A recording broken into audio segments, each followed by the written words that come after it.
And for like an entrepreneur, not forget a salesperson, how about just an entrepreneur who's looking to start a business? Well, if you can't sell, if you can't influence, if you can't persuade, good luck trying to get your business off the ground.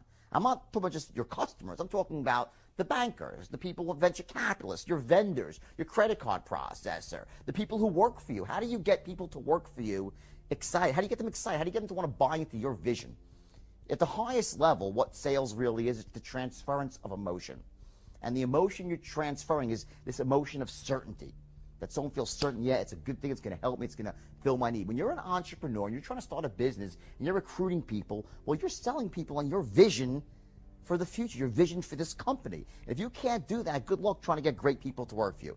It's nearly impossible, which is why you always see, the people, they say, oh, he's a visionary. Well, that's true, but typically not only are they visionaries, they also possess the ability to sell the vision to other people, to inspire them, to motivate them. So selling is not just like, people think of selling, oh, well, I'm not a salesman, I don't need to. Well, yes, you do. You need to learn how to influence. How about trying to get your kids to make their bed or do their homework or believe in the value of education? How about trying to get a landlord to give you a reduction on your rent or to extend the lease the way you want? How about trying to negotiate terms? You understand, it cuts to everything. So I always look at this, say, when I say I cracked the code on influence, what I really did essentially was I was, by working backwards almost, by saying I'm going to start at the end and go to the beginning, say what has to happen before someone says yes. I was able to take that and put it into this system that took the no-name, talentless guys and turned them into millionaires. Here's the strategy for success of the secret, right? Go into your house and into a quiet room and you close the lights, draw the shades, and sit on a couch and visualize a big fat check. 25 G's, $1,000 US, okay, with your name on it. And I want you to imagine that check and just make that check go bigger in your mind and make it real, more real, and just put it out into the ether of the universe and the law of attraction will take hold. Just think about it. Bullshit, right? Hello? If that's your strategy for success, the only thing that will show up in your mailbox is not the check, it's a freaking eviction notice from your landlord. They'll be towing away your car. Your wife or your husband will be over the next door neighbor, and you'll be still saying, where's the check? Where's the check? Where's... Okay? The secret is a load of crap. Okay? Do I believe in manifestation? Yeah! Damn straight I do. But you got to take action. I'm one of those unfortunate people. I tried it. I really did. I swear I tried it. I read the books, well, let me try, So I sat there and I prayed for the check. Never came. But when I went out and started taking action, guess what? The check came with an extra couple of zeros. There were 4 levels of learning. Okay, let me tell you what the levels are. Some of you might know, if you've been through any self-development, this is some very basic stuff, but it's important here. The first level is called being unconsciously incompetent. And what that means is this. When you first start doing something, you know so little about it, you basically know nothing. You don't know what you don't know. This is a very scary spot to be in. When you're thrown into a situation and you're a complete novice, you say, geez, I'd love to get better at this, but I haven't the slightest idea what I don't know. Everyone follow that concept? This is what most people start off, okay? The next level is becoming consciously incompetent. That means that you're like, Jesus Christ, I don't know anything. You're like, there's this, there's that, there's all these strategies. They all sound great. I don't know them. That's the next level. Next level above that is called being consciously competent. Consciously competent means that you're good at something, but you can't really do it with your eyes closed yet. You're good, but it requires all your focus and your mental energy. Like, remember when we were kids growing up, you learned to tie your shoe. In the beginning, you're like, tie your shoe, like, you're putting your fingers across, and someone says, excuse me, like, don't interrupt me. You can't tie your shoe and have a conversation at the same time, right? That's when you're consciously competent in something. It requires all your conscious focus. The next level above that is called being unconscious competence. And that means when you're really, really great at something, you can do it without thinking about it. And the only way to get from conscious competence to unconscious competence is through practice. There's no other way. By drilling it into your head again and again and again and again and again until your brain just clicks, and all of a sudden you're using the unconscious part of your mind, which is infinitely more powerful than your conscious mind. Most people have goals in life.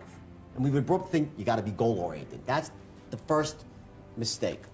Yes, you need goals, but there's something far beyond goals, which is what all successful people have, and that's a vision. It's a vision for the future. See, here's it is. You see things as they are, but not worse than they are. Yeah. Which is what a lot of people do. Yeah.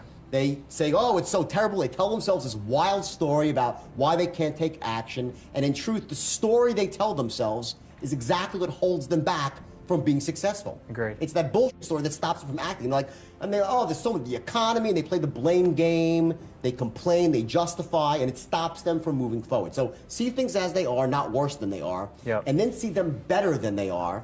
Yep. And make them that way. Look at a Gandhi. Right? He survived hunger strikes and united a country, not because he had a goal for a free India. He had a vision of a free India. Nelson Mandela, all those years in jail, a vision. Yeah. Richard Branson, who's a friend of mine, who I know he sponsors me, my speaking tour. He's like a visionary. Bill Gates, they're all visionaries. And the best example, considering we're in Hollywood, is a guy like James Cameron. Now, here's the trap. James Cameron is probably the greatest visionary of all time in filmmaking. Would you agree? Yeah, he was interviewed on Diane Sawyer, and they asked him a question of, what do you owe your success to? And what he said was this: I set really, really high goals, so even if I fall short, I'm still doing great. And people thought that was pretty profound, and I actually believe in that too.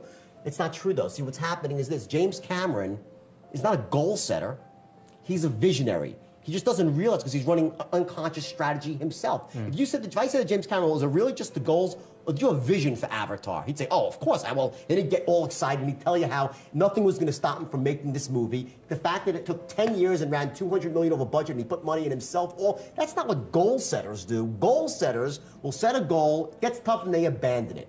And I can't overemphasize that distinction. That's number one, is vision. The only thing that stops you from getting what you want in life is the bullshit story you tell yourself of why you can't have it.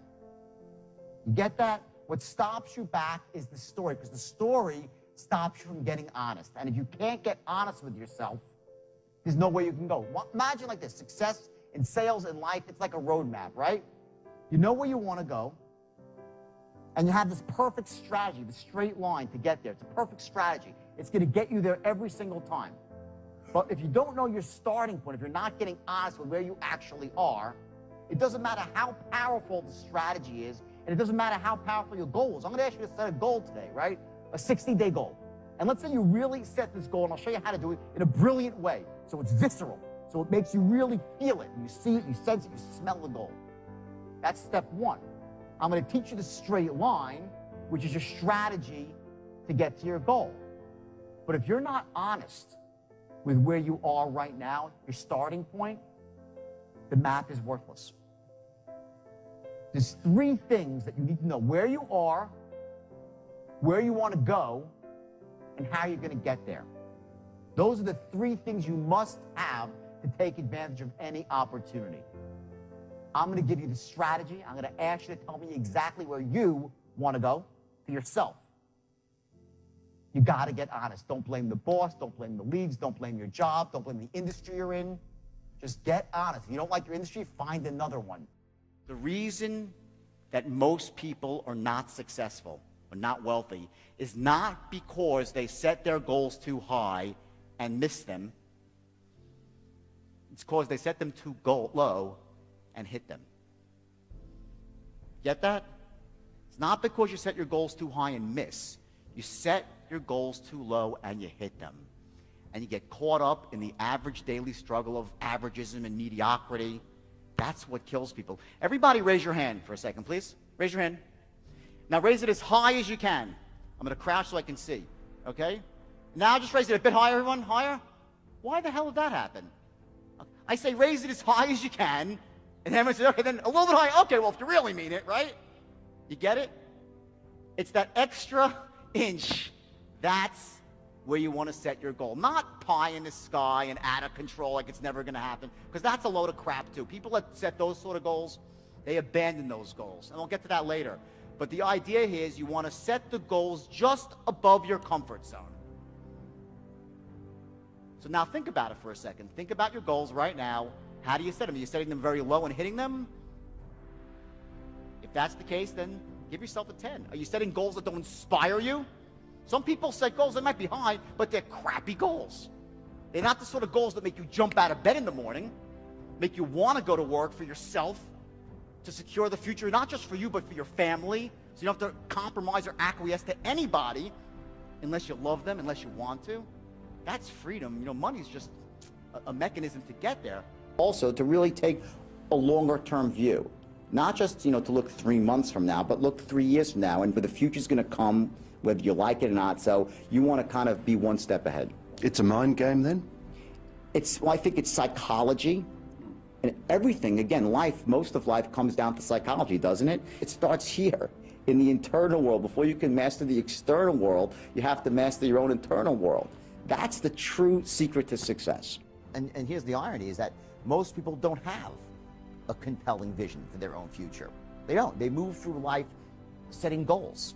And goals have no power. We're at this point, goals had power in 1959 when Earl Nightingale came with this idea of goal setting, and everyone's like, wow, I'm a goal-oriented person. And that was great, and it worked for like 20 years. Everyone set goals, and they got results. But then all of a sudden, you set goals, and sometimes you hit them, sometimes you don't. Most times you don't, okay? And that's okay. But goals almost became like a synonym for like, oh, I'm going to set a goal, and who gives a shit what really happens afterwards. And it almost is synonymous with failure now, goal setting. There's something above, and I believe in setting goals, but there's got to be something above your goals, and that's your vision for the future. And it's not just about, it doesn't have like an ending point. It's about the world being a certain way.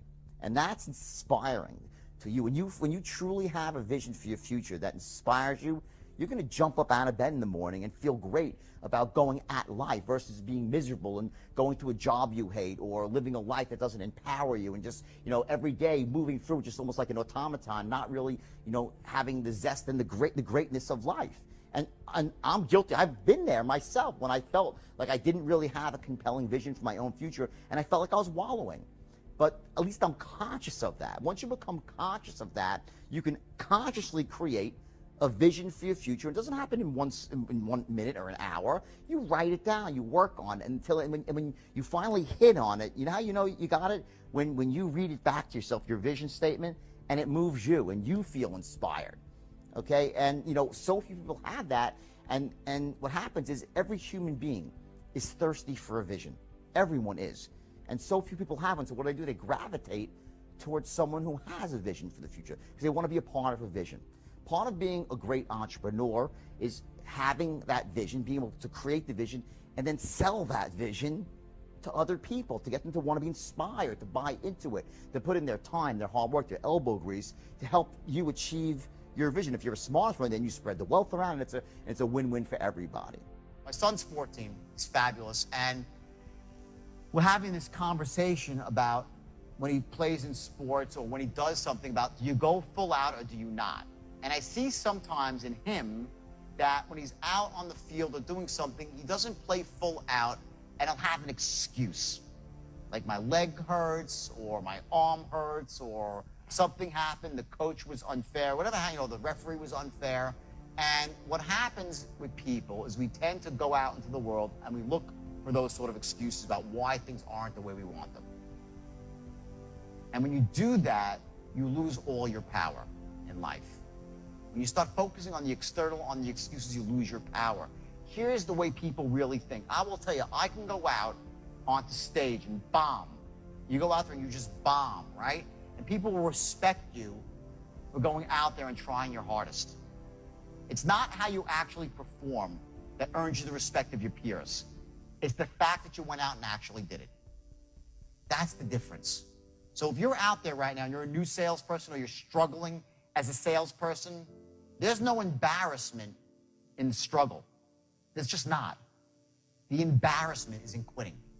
The embarrassment is in not trying your hardest. Poor people believe they are creatures of circumstance. That means that life happens to them. You get that? While rich people are creators of circumstance. I will tell you this, there is no more destructive belief in the world than to think that life happens to you. Because there's 3 things that you do when you don't think that you can create your own destiny. I'll tell you exactly what they are. Ready? Number 1, the first thing you do is you play what I call the blame game. You start blaming everybody for why you don't have what you want. You'll blame the government, you'll blame your family, you'll blame your spouse, you'll blame your boss, you'll blame the economy, you'll blame the people on Wall Street, which probably deserve some blame, but you'll blame anybody and everybody when you think the world happens to you. You're powerless.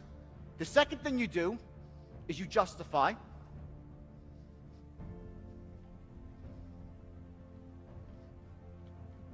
It is because the economy stinks. It's because people are unfair to me. It's because money doesn't really matter anyway. Bullshit. You all know that, right? I live on love alone. Really? Go bring that to the bank and pay the rent. Hello, okay? I love love. I'm in love. I'm the greatest woman in the world. I'm going to get married next year for the third time, unfortunately, but I'm getting married next year. Great woman. So I know that, but, you know, money's money, right? They justify. Third, and this is the worst one of all, so write it down in big letters. They complain. I hate these people. You know why? I'll tell you why. Because I do believe in some laws of the universe. I do. And one of them is that what you focus on expands, gets bigger, and what you focus on, you attract because you move towards it. You're focusing on something, you attract. So here's what happens. When you're complaining, what are you focusing on? All the shit in your life. So guess what happens to you? You become a giant shit magnet. Get the picture? I don't want to be around because they attracted to you. You got to get away from them because when you hear someone complaining, it might hit you too. And it's the worst of all. That's what complaining does. So if you're a person that believes that, you know, you're a creature of circumstance, life happens to you, good luck. What sales really is the transfer of emotion. That's what's happening when you sell. You're transferring emotion. And the primary emotion that you're transferring is the emotion of certainty. In other words, watch this. You as a salesman, when you enter the encounter, you have to be absolutely certain that your product is the best, makes sense, it's gonna give them the best benefits out there, the best value proposition and so forth, and you are in this state of absolute certainty. So imagine now we have a continuum of certainty, a line of certainty. So we have this line of certainty, and on one side of the equation we have what's called a 1, and the other side we have a 10. So a 10 represents a state of absolute certainty, meaning your product is the best thing since sliced bread. It's gonna give them exactly what they want benefit-wise. It's the best deal for the money. It's gonna make them feel the whole thing, right? It is just absolutely awesome. That's a 10 on the certainty scale. It is great, the best thing since sliced bread. And on the other end of the spectrum, you have what's called a 1, right? Which is, it's the worst piece of shit in the world, right? It's crap, right? Your product is terrible, it's not gonna work, okay? The benefits don't match up what they need, it's overpriced. I don't even wanna be near this piece of crap because I'll just feel stupid even buying it or even thinking about buying it. That's a 1, right? So here's the first thing you need to understand, that the moment you open up your mouth to speak as a salesperson, you start a sale, the question is this: where is the average prospect, the person you're trying to sell to, where are they on the certainty scale at the beginning? Anyone know? Where are they? Who the f knows? You must be in this state of absolute certainty. Because what's happening is this: what you're doing when you're selling is everything that you say, everything that you do, every tonality you use, every gesture you make, every document you hand them, every phrase that comes out of your mouth are all designed to do one simple thing: to essentially raise the prospect's level of certainty to as close to his 10 as possible. That's what you're doing. The words that you say, the presentation that you make, the tonalities that you use, any documents you have, sales aids, whatever it might be, is all designed to take them from where they are on the certainty scale and move them to as close to where you are as possible. Essentially, you're transferring your white-hot certainty to someone who's at a cooler level, at a lower level of certainty. It's almost like this first law, or I think it's actually the second law of thermodynamics in physics, right? And you study physics, energy always flows from hot to cold, not the other way around. So you need to be at this white-hot level of certainty. It's exuding out of you, every pore that you have, and we know what certainty feels like and sounds like. We intuitively know as salespeople, and our prospects know as well. We know when someone sounds certain and they have confidence and they're enthusiastic. We know what that looks like, feels like, and sounds like. Essentially the beliefs that you hold about yourself, about your capabilities, about money, whether you have beliefs that attract money to you or that repel money, whether that you have beliefs that allow you to move through barriers and obstacles, or beliefs that cause you to shy away from barriers and obstacles. And the beliefs that we have really control our actions. We don't typically go at things or do things that we believe we're not good at. We don't take actions if we think we're going to fail. We shy away, and then of course we don't say that we're scared. We come up with a story. So the sort of these negative, these limiting beliefs instigate the telling of bullshit stories to ourselves, right? And it holds us back from success. So the idea is to understand what your core limiting beliefs are, and then to actually break those beliefs. And you can do that. It's not that difficult to do it. Do it in a seminar setting. You break the limiting beliefs and you essentially empower somebody by helping them install their own beliefs in themselves. Your beliefs are malleable. You can change them. So the idea is to essentially retrofit your beliefs to serve you and your outcomes. In the case of entrepreneurs, it's that money is not the root of all evil, that building a business is possible, that I can learn whatever I need to know, those sort of beliefs. People have these extraordinary skills and they take action. Yeah. So I'm a big believer in learning skills. Like you read my first book, right? Yes. Well, when I first tried to write, I was a terrible writer. I taught myself to write by... Wolf of Wall Street was your first book? Yes. I never wrote before. I couldn't. When I first tried to write, I was a terrible writer. How many copies have sold? Millions of copies, right? Wow. So how did I write Wolf of Wall Street myself without a ghostwriter? I picked up a book called Bonfire of the Vanities and started reading it. Tom Wolfe, I'm sure you've read it, right? Yeah. And as soon as I started reading it, I'm like, oh my God, this guy's the best writer in the world. I want to write like that. And I used his book like a textbook. I took out my highlighter and I broke down his strategy for writing, and I practiced before I wrote the book. I said, let me first teach myself the skill to write like Tom Wolfe. And that's what I did. I spent about 6 or 7 months with 18 hours a day studying. Really? Oh yeah, yes. To the point I could recite the whole book verbatim. Okay, seriously. So the point is that I learned how to introduce characters. It's almost like it was a mentor. The book was your mentor. And my model. Yeah. And then I wrapped it up with Hunter S. Thompson because I figured it made sense because of the drug use, right? So but I used those people. And then when I was reviewing the New York Times, they said the book sounds like Hunter S. Thompson and Tom Wolfe. So it was amazing, right? That I accomplished my mission and turned myself into a writer. My message is this: there's only one way to get rich, and that's quick. That's not a get-rich-quick scheme, though. Because the world's too expensive to get rich slowly. But what I mean by getting rich quick is that there are certain things you have to know on the inner game of wealth, how you manage your emotional state, your beliefs, your standards, your focus, and in the outer game, entrepreneurship, sales, marketing, how to develop multiple streams of income. It takes time. That's where the hard work, because a lot of hard work goes into getting this lined up and that lined up. But once you have it all lined up and you've done the work, then you can make money very, very quickly. So it's not a scheme, but you got to get rich quick, and you have to put the work in. I say, if you don't want to work hard, good luck. I mean, I don't know any rich people that don't work really, really hard. That's the bottom line. So hard work and knowing stuff, skills. There's no quick fix, easy no, fix. It's not. Again, when you get rich, it happens quickly, but there's a lot of work that goes up to that point before the money starts pouring in. That's the distinction that I think a lot of people who are not wealthy, they don't get that. They think that you accumulate money a little bit at a time. It doesn't work that way. You work, don't get the result, and bam, one last piece of the puzzle clicks in, whether it's not knowing how to close, and it all happens quickly. Well, I went to a firm called the Investor Center, which is a penny stock firm, right? Okay. And that was where I, it was really the first time I ever sold stock. And I became the top broker the first day. I just broke all the records. Really? And the first day you broke all the records? The first day, yeah. So do you think you're a born salesman? Well, yeah, for sure I am. And there are people out there who are, born closers, born salesmen, far and few between. There are some.